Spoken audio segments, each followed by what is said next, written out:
그러네. 선생님이 강의하다가 가끔 이제 뭐 쓴소리나 또는 뭐 살면서 필요한 얘기들을 할 때가 좀 있는데 잠깐 한 1, 2분 정도 지금 너희 중에 혹시 입학사정관이나 수시 원서 서류 쓰는 사람들 없어? 내가 학생들한테 요즘 많이 들어보면 왜 거기에 우리가 살아온 배경, 환경, 포부, 뭐 미래 직업, 진로 계획 막 이런 거 물어보잖아. 뭐 어려운 역경을 극복한 경험이나 이런 거 물어보잖아. 근데 선생님이 그런 거를 애들이 이제 가져와서 선생님한테 가끔 보여줄 때가 있어. 근데 보다 보면 나도 너희한테 묻고 싶어. 너희 20년간 자기소개를 해야 되는데 살아오는 환경 참 적을 거 없지. 이상하게 참 없지. 내가 왜 그런 얘기를 너희한테 시작했냐면 여기 지금 왜 인간 소외, 조직 부품화 이런 얘기가 나왔는데 내가 가끔 그런 생각을 했어. 1, 2분 정도만 들어줘. 대학에 처음 들어갔는데 현대사회학 이데올로기라는 과목에 이제 교양 수업을 처음 들으러 갔어. 입학식하고 3월 2일인가 3월 3일 날이 강의가 이제 개강을 했는데 개강일에는 오리엔테이션이라 그래서 이제 교수님들이 전반적인 강의 소개 같은 것 이제 하는데 딱 아무래도 새 학기 1학년을 중심으로 하는 수업이니까 교수님 들어오셔서 서울대학교 입학을 축하한다고 하면서 이렇게 말씀하시더라고. 입학을 축하한다. 그런데 너희에게는 유토피아가 펼쳐지지 않고 지옥이 펼쳐질 것이다. 너희는 자본주의 사회의 상품이다. 자본주의 사회에서 상품 가치를 높이지 않으면 공장 창고에 쌓여있는 재고처럼 사회로부터 버림받을 것이다. 이렇게 말하는 거야. 나는 그 교수님이 너무 재수없고 너무 우리를 물건 취급하는 것 같고 정말 너무 싫었어. 왜냐면 대학에 붙은 애들을 칭찬하고 격려하지 못할 망정 우리나라 입시가 너무 힘든 건 너희가 알고 있잖아. 근데 막 겁을 주고 윽박 지르고 우리를 막 상품 취급하고 막 공장에 재고처럼 쌓일 거라 그러고 그래서 뭐 저런 미친 새끼가 다 있어? 혼자 이렇게 생각을 했어. 근데 있잖아. 내가 사회를 살아보니까 세상이 그 교수님의 말보다 더 냉정하고 더 무섭더라고. 그 교수님은 어쩜 미리 예방 주사를 놔준 것 같은 느낌이 들었는데 내가 왜 그런 얘기를 하냐면 너희가 미래의 포부나 장래 계획 같은 걸 글을 쓰다가 뭐가 되지? 하면서 뭐 이런 생각 안 해봤어? 이과에 가서 내가 무슨 진로로 나가서 취직을 하면 돈을 잘 벌지? 과연 내가 어떤 과를 선택해서 가야 될지 그런 고민을 하다가 나도 옛날에 그런 고민을 하다가 이런 생각이 든 적이 있어. 솔직히 그냥 나는 솔직히 말하면 내가 살아온 삶의 거의 95%의 시간을 한 번도 허투루 낭비한 적이 없어. 내가 개강할 때 애들한테 맨날 그런다? 앤드류 카네기가 이런 말을 했어. 젊은이여, 그대의 이름을 가치 있게 하라. 그대가 보내는 1분 1초가 그대의 이름을 가치 있게 하는데 쓰여지고 있는지 항상 돌아보아라.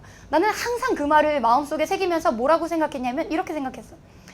나는 진짜 1분 1초도 정말 이렇게 성실하게 열정적으로 살아야겠다는 생각에 나는 진짜 함부로 낭비한 시간 내가 본 드라마가 하나도 없을 정도니까 정말 선생님은 인터넷에 돌아다니는 어떤 기사들 같은 거 하나도 몰라. 왜냐면 그 시간에 난 교재 연구하고 그냥 이런 게 재밌으니까. 근데 나는 개강하는 날도 지금부터 4주 전, 5주 전에도 얘기했지만 정말 고등학교 때 하루에 3, 4시간밖에 안 자가면서 사실 지금도 3, 4시간밖에 못 자. 나는 EBS 촬영 2, 3시에 끝나고 애들 답장하고 그리고 나서 잠이 들면 한 새벽 4, 5시에 자는 게 부지기수거든. 근데 나를 잘 봐봐 얘들아. 정말 독하게 공부해서 정말 나름대로 우리 사회에서 나름대로 의미 있는 대학을 나와서 그치? 나름대로 내 분야에서 나 그래도 사범대 나왔으니까 교육 분야에서 나 정도면 정말 많이 성공한 편이야. 겸손하고 싶어도 근데 내가 그 얘기를 왜 하는지 알아? 근데 얘들아 내가 사는 삶을 내 스스로 봐도 또는 내가 고등학생을 이렇게 가르치러 오거나 재수종합반에 가도 항상 무슨 생각을 하냐면 너희도 참 열심히 공부해. 이 시간에 사실 오늘 광복절이야. 휴일인데 우리 쉬었어? 아니야. 오히려 더 빡셌지 오늘이. 내가 지금 너희 얼굴을 보면 있잖아. 너희 다크서클이 발밑까지 내려와 있고 피부는 썩었고 눈은 동태눈깔처럼 정말 고생하고 있어. 너희나 나나 삶을 여유있게 행복하게 느긋하게 영위하는 게 아니라 생존을 위해 고군분투하고 있다고. 너희 지금 여유로운 인생을 즐기고 있어? 아니면 생존을 위해 발버둥 치고 있어? 발버둥 치고 있잖아. 나조차도 그렇단 말이야. 나는 가끔 이런 생각이 들었어. 이렇게 열심히 공부해서 이렇게 독하게 일하고 이렇게 잠도 못 자고 살아서 내가 지금 거대하게 자본주의가 돌아가는 톱니바퀴에 한 부품에 불과한 삶을 살고 있다면 이게 과연 얼마나 의미가 있을까라는 생각이 들었어. 내가 그런 얘기를 하는 게 아까 그 교수님 수업으로 잠깐 돌아가 보자. 너희는 자본주의 시대의 상품이다. 너희의 상품 가치를 높이지 않으면 공장에 쌓여있는 재고처럼 버림받고 도태될 것이다 이런 말을 교수님이 하셨잖아. 그 말은 있잖아, 어찌 보면 자본주의 사회의 냉혹한 현실이자 진리야 얘들아. 너무 역겹지만. 근데 나는 이렇게 생각해. 나는 물론 자본주의가 좋아. 나는 공산주의, 사회주의 너무 싫어하고 정은이, 정일이 나쁜 사람이라고 생각해. 그런데 뭔가 자본주의는 문제가 있어. 우리는 행복하게 삶을 여유롭게 즐기고 있지 못하다고. 너희 태어나서 단 한순간도 초등학교 2학년, 3학년 어린이날을 제외하고 그렇잖아. 내가 왜 그런 얘기를 시작하게 됐냐면, 나는 너희한테 강의를 하면서 사회문화 점수를 올려주는 것도 중요하지만 이 얘기는 꼭 해주고 싶어. 좋은 대학을 가서 좋은 회사에 들어가거나 좋은 전문 직종이 돼서 돈을 많이 벌고 성공하고, 여기가 너희 삶의 끝이 아니었으면 좋겠어. 왜 그러냐면 내가 그랬잖아. 그냥 자본주의 사회에 잘 포장된 상품에 불과한 삶을 살면 우리가 그 삶이 정말 대단하게 의미 있는 삶이 아니라 자본주의 노예일 뿐인 거야. 나는 학생들의 아우라를 가끔 보는데, 선생님 뭐 사주, 관상, 뭐 손금 같은 거 대강 어디서 귓가로 들었으니까 너희한테는 되게 놀라운 아우라가 있는 사람들이 있어. 물론 뭐 피곤에 쩔은 사람도 꽤 있지만 놀라운 분위기를 풍기는 사람이 있어. 이 중에는 누군가 국회의원이 될 수도 있고 멋진 CEO가 될 수도 있고 대통령은 될 수 없을 것 같고 성공한 사람이 있을 거야. 근데 선생님이 너희한테 부탁하고 싶은 건 이런 거야. 미래의 꿈을 설정할 때 서류를 쓰다가도 한번 생각해봐. 내가 어떻게 살아야 할 것인가, 어떤 꿈을 설정할 것인가에 돈 벌고 성공하는 거에서 끝나지 않았으면 좋겠어. 첫째, 어떤 직업을 선택하고 어떤 과를 선택하든 항상 고민할 때 우선순위, 내가 이걸 하게 되면 우리 사회에 선한 영향력을 미칠 수 있는 사람인가.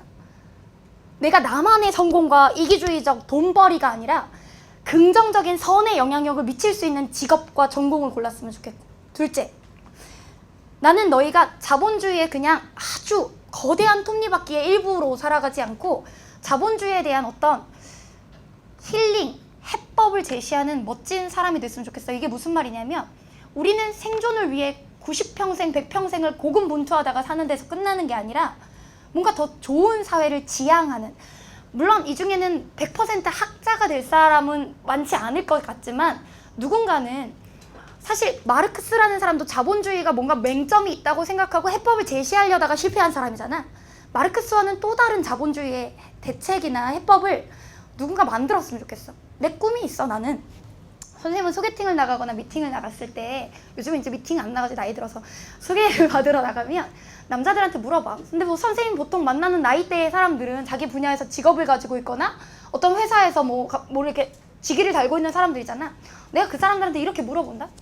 꿈이 뭐죠? 그럼 그 사람들 네? 이렇게 물어봐. 왜냐면 자기는 이미 직업이 있고 그 직업 분야에서 자리를 잡았으니까. 갑자기 왜 꿈을 물어보니? 선생님은 직업이야 강사지. EBS도 하고 뭐 대치동 강의도 하고. 근데 난 꿈이 있어. 나는 이데올로기를 만들고 싶어. 너희가 볼 때는 너무 우스울 수도 있지만 꿈이 있는 사람은 좀 다른 결과를 낸다고 생각하기 때문에, 그래서 내 꿈은 뭐냐면 2년 정도 후에는 선생님 지금 뭐 사회문화 분야에서 또는 생활관리 분야에서 많은 수험생들이 이제 선생님 강의를 좋아해주고 나름대로 의미 있는 성과들을 많이 냈기 때문에 한 2년 정도 후에는 가능하면 강의를 은퇴하고 다시 공부에 전념해서 학위도 마치고, 물론 선생님 대학원 과정인 것도 다 알고 있을 거고 대학원도 졸업했고 이제 박사학위도 받아야 되니까 학문을 하고 싶어. 너희가 2년 후, 3년 후 다 대학생이 되어 있을 때 얘들아, 인터넷에 한번 검색해봐. EBS 이지영, 스카이에듀 이지영 검색해서 아직 강의를 하고 있으면, 아, 이지영 선생님이 자본주의에 굴복했구나. 돈과 타협했구나. 라고 생각해도 괜찮고, 나중에 선생님 이런 얘기를 너희 앞에서 그냥 자신 있게 하는 이유가 뭐냐면, 너희도 누군가는 삶을 돌아볼 때 너희 19살, 20살 결코 어린 나이가 아니야 얘들아. 지금 서류 쓰면서 그렇게 막 여유있게 나 자신에 대해서 돌아보는 계기를 처음 가진 사람도 있을 텐데, 오늘 들은 얘기 중에 하나를 서류에 써도 괜찮아. 나는 우리 사회에 선한 영향력을 주는 사람이 되고 싶다. 일신의 영달이나 자본주의의 희생, 어떤 부품이 아니라 그런 생각을 좀 하면서 살았으면 좋겠어. 나는 물론 강사야. 지식을 전달하고 효율적으로 너희한테 어떤 원칙을 제공하는 강사긴 하지만, 그래, 강사로서 지식을 전달하는 것도 정말 중요한데 동기부여를 하거나 이 중에 단 한 명이라도, 뭐 이를테면 80명, 100명이 듣는데 그 중에 단 한 명이라도 이 얘기를 듣고 우리 사회에 뭔가 대책이 되는 사람이 될 수도 있잖아. 세계 아주 유명한 학자들이 보버스 포럼이라 그래서 자본주의의 해법을 찾기 위해 1년마다 모여서 논의를 해. 너희도 나중에 한번 선생님 다시 한번 정말 그렇게 독하게 고등학교 3학년 때 계단에서 굴러가면서 요즘도 어제 그제 내가 병원에 가서 링거를 맞았어. 너무 건강이 안 좋아서 하면서 생각해봤어. 나는 지금 생존을 위해 애쓰고 있긴 하지만 뭔가 이건 문제가 있는 거야. 나는 자본주의가 시키는 대로 정말 열심히 살았어. 열심히 공부하라 그럴 때 열심히 공부하고, 열심히 일하라 그럴 때 열심히 일하고, 열심히 돈 벌어서 성공하라 그럴 때 열심히 돈을 벌었어. 통장의 잔고를 보면 나는 성공한 자본주의 사회 상품이야. 그런데 이건 좀 문제가 있는 것 같아.